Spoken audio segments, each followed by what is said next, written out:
Muy buenas tardes, señoras y señores. Bienvenidos al desarrollo de la clase correspondiente a Ciencias Sociales. Esta clase corresponde el sábado, al sábado 27 de mayo. Por la situación del traslado de las vacaciones correspondientes al 24 de mayo, obviamente se envía más antes, no vamos a tener asistencia y por ende yo les anticipo ya las actividades correspondientes al área de ciencias naturales. Bienvenidos a cada uno de ustedes. Vamos a iniciar con el contenido del tema que se ha preparado, que se ha planificado para la clase del día de hoy. Así vamos a dar inicio en relación a este tema correspondiente a esta unidad. Estamos ya, vamos a hablar sobre los estados nacionales latinoamericanos. Eso es el tema fundamental que nosotros vamos a tratar en el transcurso de esta clase, el tema que se ha presentado. Las nuevas repúblicas latinoamericanas heredaron de la colonia estructuras sociales muy estratificadas, donde el componente étnico continuó determinando la posición social.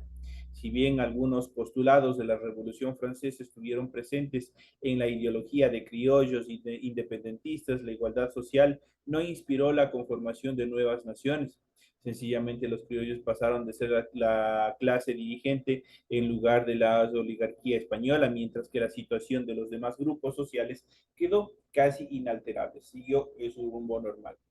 En muchos países se mantuvo la esclavitud por algún tiempo, así como el tributo indígena. En algunos casos la condición económica de las comunidades indígenas empeoró, pues que las leyes de Indias que los protegían se abolieron y las nuevas leyes se hicieron pensando en los individuos y más no en las comunidades. Y de esa manera se procedió al vasallaje que se desarrolló en contra de los pueblos y las nacionalidades indígenas. Otra característica de la sociedad latinoamericana del siglo XIX es que no logró desarrollar rápidamente una clase capaz de impulsar los cambios que se habían desarrollado en Europa. Por otro lado, la familia ampliada siguió siendo el núcleo social. Los matrimonios eran uniones que continuaban o contribuían a crecer vínculos de parentesco y por lo tanto la lealtad política y también la económica. Por ello, sobre todo entre la élite, el matrimonio se acordaba entre los padres. La vida cotidiana giraba en torno a la familia, la iglesia y las reuniones sociales que diferían, cambiaban dependiendo de cada estrato social. Con respecto a la religión, todos los estados latinoamericanos continuaron siendo oficialmente católicos. En muchos casos, la iglesia fue un elemento unificador en las nacientes repúblicas que se alió con los caudillos para apoyarse mutuamente. Además, mantuvo el control de los registros de nacimiento y de función y siguió regentando hospitales, cementerios y centros educativos. Pero si bien la Iglesia Católica tenía mucho poder político y económico e injerencia en la población, sobre todo en los estratos de las nuevas naciones, su posición fue debilitándose paulatinamente. Después ya en la evolución de cada una de las repúblicas, prácticamente la participación de la Iglesia Católica y empezó a disminuir, ya empezó a hacerse mucho más débil en relación a la participación política que lo vinieron haciendo en un inicio en los procesos de la colonización. En cuanto a la herencia colonial en la actualidad, si bien la estructura social colonial debió terminar con el surgimiento de los países independientes, algunos rasgos de esos periodos perduran en varios ámbitos de la sociedad latinoamericana hasta la actualidad, aunque se hayan modificado en el transcurso de los años. Después de la independencia, las sociedades latinoamericanas mantuvieron una estructura social sumamente estratificada y jerarquizada, en la que el componente étnico aún determinaba la posición social. Si bien los ideales de equidad y de igualdad social movilizaron a los criollos independentistas, estos no fueron parte de la conformación de las nuevas naciones. Los ideales no estuvieron estratificados. Así el gobierno pasó de manos españolas a manos criollas, pero los demás grupos sociales permanecieron en la misma situación. De hecho, la esclavitud permaneció legal por algún tiempo, al igual que el tributo indígena. En general, las condiciones económicas de las comunidades indígenas empeoró después de que las leyes de Indias que antes los protegían fueron abolidas y las nuevas leyes se hicieron pensando, obviamente, en los individuos, más que en las comunidades. Hasta ahora muchas comunidades indígenas viven en condiciones socioeconómicas notablemente peores que el resto de los grupos sociales. Ese fenómeno, esa transición social que se desarrolló afecta hasta la actualidad. La mayoría de los pueblos y nacionalidades indígenas todavía son relegados de todos los procesos de evolución social que tienen cada uno de los estados. Por otro lado, todos los países independizados continuaron manteniendo a la religión católica como religión oficial hasta el advenimiento de las ideas liberales y del laicismo.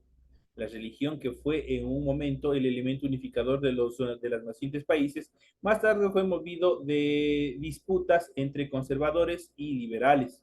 El catolicismo es quizás uno de los aspectos que más ha moldeado a la sociedad latinoamericana, pues la mayoría de la población profesa aún esta fe, esta religión. La economía latinoamericana sigue siendo en gran medida de dependencia. El colonialismo forjó a partir de la explotación de materias primas una sociedad con profundas desigualdades, aunque hoy sean otros los criterios que determinan este estatus.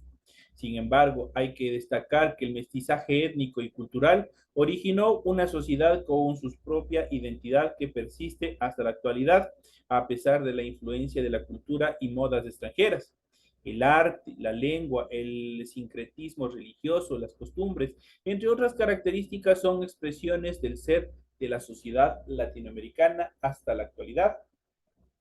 En cuanto al valor de la independencia, independizarse políticamente de España dio a los países latinoamericanos la posibilidad de decidir sobre su futuro. Por medio de las armas, sus habitantes alcanzaron independencia y soberanía, pero se asignaron,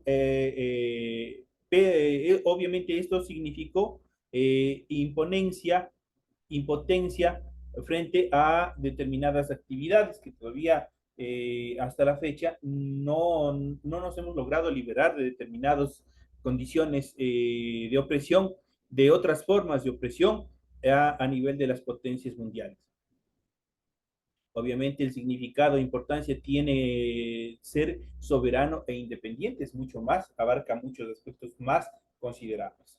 El concepto de soberanía se remite al uso legítimo del poder político, porque en este se basa el poder para gobernar. En el siglo XIX el pensamiento político era claro al respecto. El poder para gobernar venía del pueblo.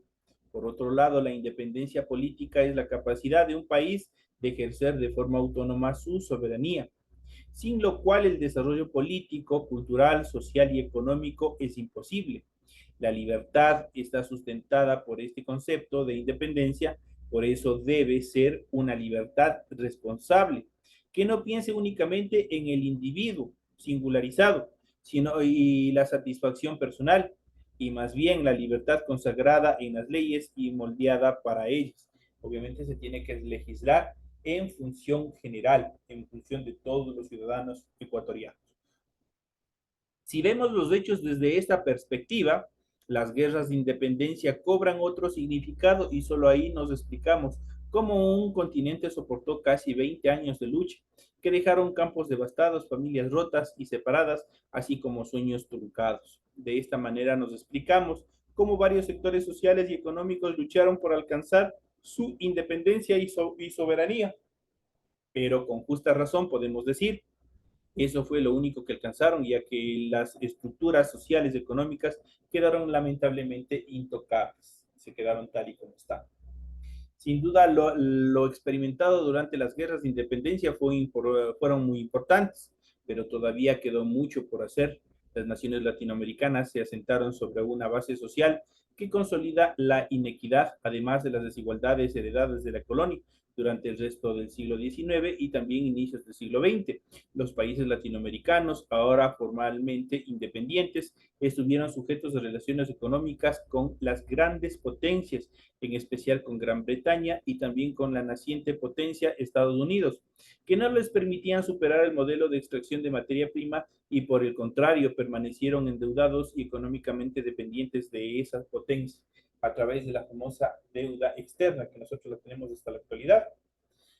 En cuanto a los avances en relación a la revolución industrial, a partir de los avances técnicos durante el siglo XVII y principios del siglo XVIII, en Gran Bretaña empezó un proceso de transformación social, económica, política, denominada la revolución industrial, que habíamos visto en clases anteriores.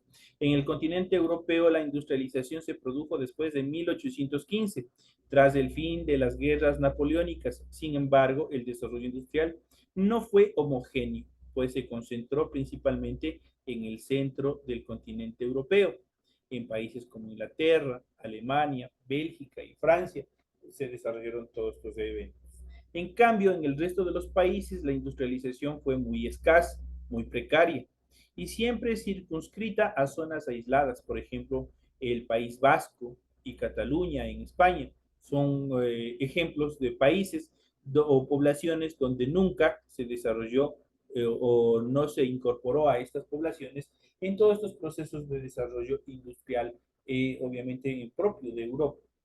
En cuanto a las condiciones favorables, los avances en higiene, medicina y alimentación permitieron que las tasas de mortalidad disminuyeran. A su vez, más población significaba más mano de obra para el campo y la incipiente industria textil, y sobre todo más demanda de productos manufacturados. Se desarrollaron innovaciones técnicas como la sustitución del barbecho por la rotación permanente de cultivos. También se comenzó a emplear el hierro para el arado en lugar de la madera. Asimismo, se cercaron los campos y se concentró la producción en determinados sectores. Además del empleo del hierro, el gran invento que cambió el mundo fue la máquina a vapor. Inicialmente se aplicó a la fabricación de textiles y a la agricultura.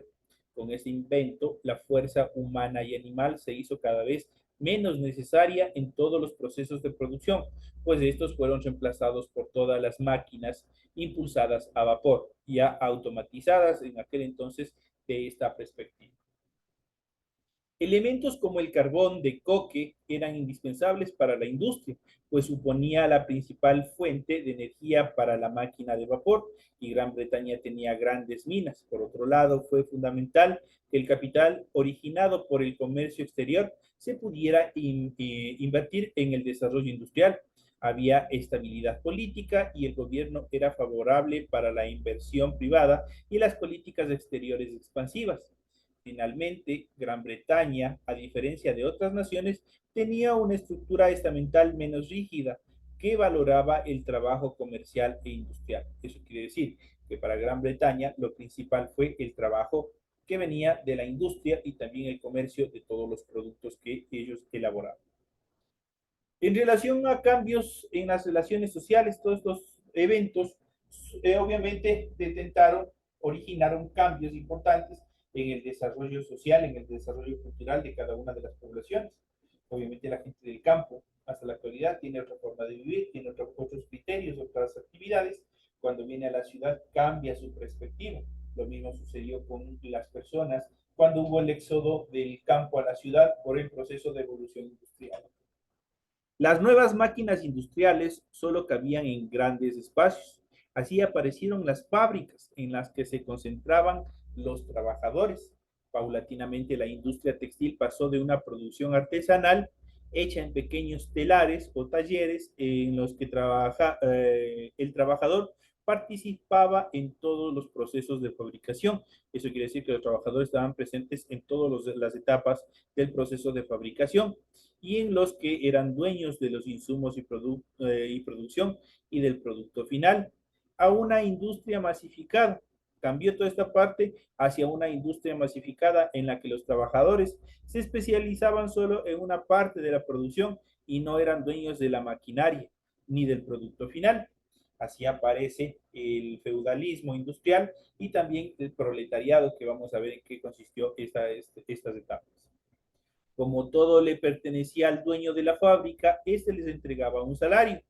Esta situación modificó las relaciones de producción y la estructura social, por lo que apareció un nuevo grupo social, el de obreros. Estos y los dueños de las fábricas se convirtieron en grupos antagónicos, ya que si bien se necesitaban mutuamente, mantenían relaciones muy tensas por cuestiones de horarios, descansos, salarios y otras actividades relacionadas al buen trato y a la estructuración del trabajo. De hecho, las condiciones laborales entre los siglos XVIII y XIX fueron muy precarias. Se trabajaba entre 16 y 18 horas diarias, no había vacaciones, los obreros podían ser despedidos sin aviso alguno, niños y mujeres participaban en todos los procesos de trabajo, pero sus remuneraciones eran sumamente inferiores a lo que ganaría un trabajador normal, un hombre, pero al no haber una legislación que los protegiera, ganaban mucho menos que los hombres, justamente lo que les acabo de indicar. Por otro lado, la mecanización supuso un horario fijo. Los artesanos regulaban su tiempo de trabajo, mientras que los obreros debían adaptarse al tiempo de las máquinas, debían adaptarse a la temporalización que tenían cada una de las máquinas. Con ello, estos quedaban la propagación de máquinas a vapor necesitó de mayor producción de carbón y hierro. Por ello, se pasó a usar carbón mineral en lugar de vegetal. El primero facilitaba la fundición del hierro, por lo que se podía producir más objetos de este metal. Lo que vino a continuación fue un desarrollo exponencial. Un avance llevó a otro y así sucesivamente en cadena, hasta que en el siglo XIX se fusionaron la máquina a vapor y las industrias del hierro y el carbón en la transportación y el uso de barcos y trenes a vapor. Sin embargo, en el siglo XVIII la industrialización se concentró en la producción de las telas de algodón y lana cada vez más baratas y finas que se estaban desarrollando. Adicionalmente, las familias redujeron su tamaño, la sociedad se volvió más urbana y secular, pues la iglesia fue perdiendo injerencia en los asuntos del Estado. Se crearon nuevos espacios de socialización como los teatros, estadios de fútbol, cafés y otros lugares de acceso público. Y se hizo una mayor distinción entre la vida privada y también la vida pública. Las profundas diferencias sociales llevaron a que se desataran varias huelgas, obviamente en protesta por los abusos que venían dando por parte de los dueños de las fábricas hacia sus trabajadores. De esta manera, los movimientos obreros se fortalecieron cada vez más con el fin de tener mayor poder en decisiones en asuntos de gobierno y también mejores condiciones laborales para cada uno de sus miembros. Eso fue una etapa en cuanto a la evolución de la industria y también la evolución que no solamente se suscitó en Europa, sino que fue a esta evolución, obviamente en diferentes etapas, en diferentes tiempos,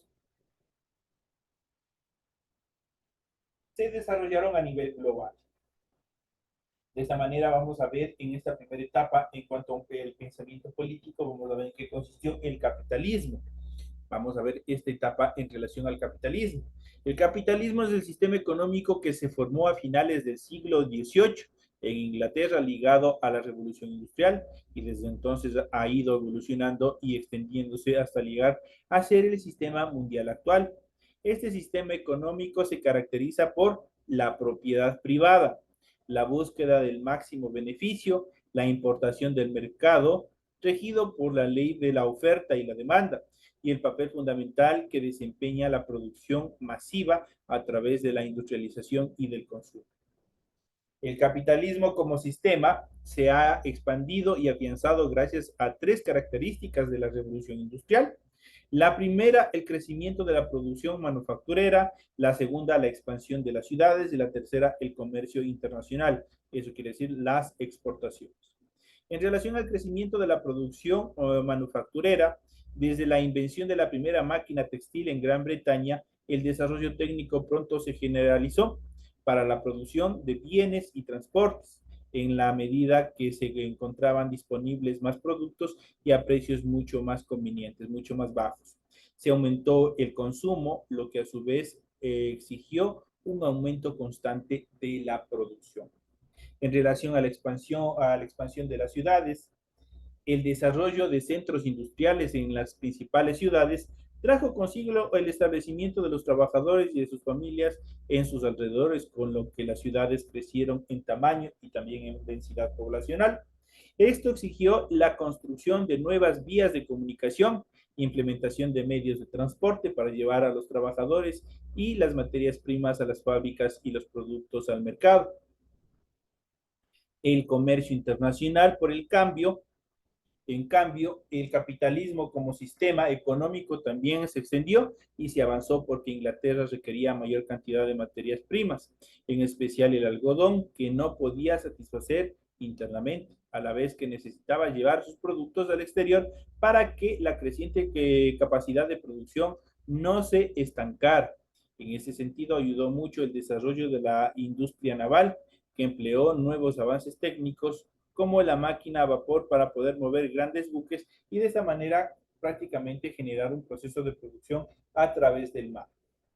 Esto unido a que Inglaterra aún dominaba colonialmente vastos territorios en todo el mundo, hizo que la industria lograra una capacidad de producción y acumulación de riqueza, esto es el capital, sin precedentes y la dependencia de los productores de materias primas a las dinámicas industriales que obviamente detentaban estos países, en este caso esta potencia mundial como fue Gran Bretaña. Aquí nosotros tienen ustedes un mapa temático, donde ustedes pueden ver todo el proceso de revolución industrial que hemos visto, que se les ha explicado, pero ya de una forma de vista un poco más geográfica, donde ustedes tienen por colores todo cómo se desarrolló la expansión de la industria en Europa, la revolución industrial. Finalmente, vamos a hablar sobre las economías latinoamericanas durante el siglo XIX.